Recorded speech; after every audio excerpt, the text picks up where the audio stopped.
हाकवानी साहब, आप क्या समझते हैं, वो क्या ऐसी वजह है कि पाकिस्तान ही सिर्फ ये किरदार अदा कर सकता है?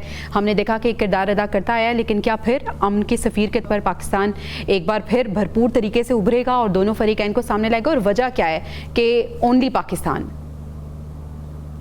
देखिए, पाकिस्तान ने असल में इस पूरे मामले में पाकिस्तान पार्टी नहीं है। बाकी सारे कोई ना किसी फरीक की तरफ साथ है। मतलब ज़ाहिर है सऊदी अरब हो या अमारात वगैरह तो बहुत खुल के ईरान के खिलाफ है, लेकिन बाकी सारे लोग वहाँ पे अमेरिकन बेसिस भी हैं और उनकी एक न्यूट्रलिटी उस तरह की नहीं बनती। पाकिस्तान ने न्यूट्रल रहा है, पाकिस्तान ने ईरान के साथ भी अच्छा ताल्लुक रखा है और कोशिश की उसको बचाया ताल्लुक को।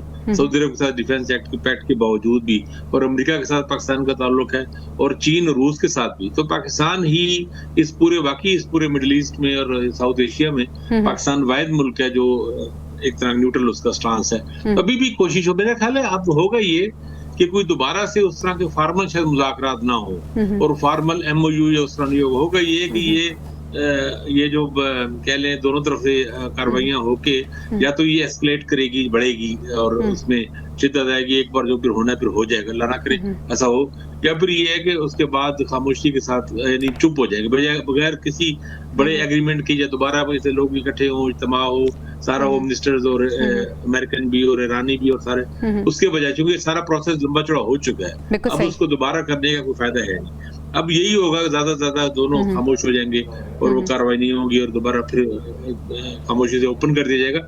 लेकिन फिलहाल तो मुझे खतरा ही लग रहा है कि ये एस्केलेट हो सकता है, बढ़ सकता है। क्योंकि ईरान की तरफ से देखिए, ईरान का भी मैं फिर इसलिए जोर दे रहा हूँ क्योंकि ईरान का नुकसान जद में आपने ईरान का जिक्र किया, तो मैं ये बात जरूर मेंशन करना चाहूंगी कि इससे पहले दुनिया मुतरिफ थी कि इस जंग में ईरान जीत चुका है, लेकिन अब ईरान की एरोगेंसी की भी बातें हो रही हैं, तो मेरे ख्याल में ये ईरान के मफाद में नहीं जा सकता। जी।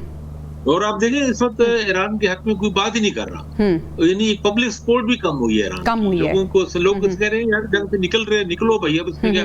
अब देखें ना, अब इंतकाम की बातें और ये बातें, ये अगर इंतकाम लेना था, खामनेई साहब आज शहीद तो नहीं हुए, वो तो 28 फरवरी को हुए ना, तो आपने इतने लंबा प्रोसेस में अमन प्रोसेस में शामिल क्यों हुए? क्यों आए थे? यहाँ इस्लामाबाद में भी राउंड अलग चले हैं और वो दोहा में अलग चलते रहे हैं, तो खामनेई साहब तो शहीद हो चुके थे 28 के बाद, आप मुज़ाकरात में आई ना सिरे से। और अब इसकी बात है, और ये एक बहुत ही गैर जिम्मेदाराना, एक बहुत ही बेवकूफाना सी हरकत हो रही है कि प्रेसिडेंट ट्रंप ने कहा कि ईरान मुझे निशाना बनाएगा, और फिर ईरान को इसको कैटेगोरिकली इसकी तरदीद करनी चाहिए थी कि हम क्यों ट्रंप को कत्ल करने की कोशिश करेंगे, हम एक जिम्मेदार मुल्क हम क्यों करेंगे। मुझे खतरा ये है कि खुदा ना खास्ता ये हो सकता है कि इसराइल भी ऐसी अटेम्प्ट कर दे प्रेसिडेंट ट्रंप पे, वो एक नाकाम कोशिश ही हो जाए और वो ईरान की गल पड़ जाए और उससे बहुत बड़ा नुकसान हो जाए। फॉल्स फ्लैग ऑपरेशन भी बिल्कुल सही है। डॉक्टर साहब, आप क्या समझते हैं कि पाकिस्तान एक बार फिर क्या किरदार